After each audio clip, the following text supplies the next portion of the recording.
Oily face din ba kayo katulad ko?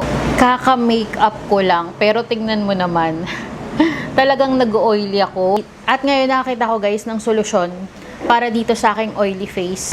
This one is the BLK Invisible Matte Gel Powder. Ayan ang oily ng dito ko. Highlighter to guys eh, pero ayan dito. Madali ako mag-oil up dito guys sa area na yan. So, ito ang panlaban ko. Tignan nyo mabuti ang magic niya.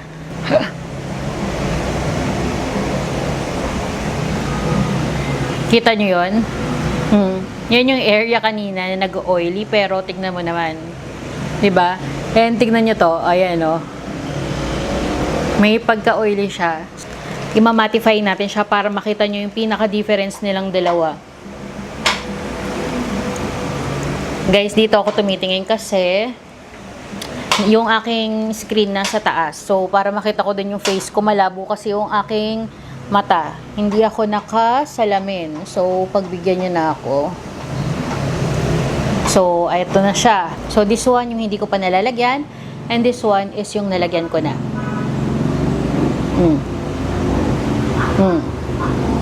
No. Oh.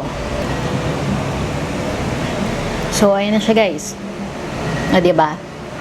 Matte na yung finish ng face ko.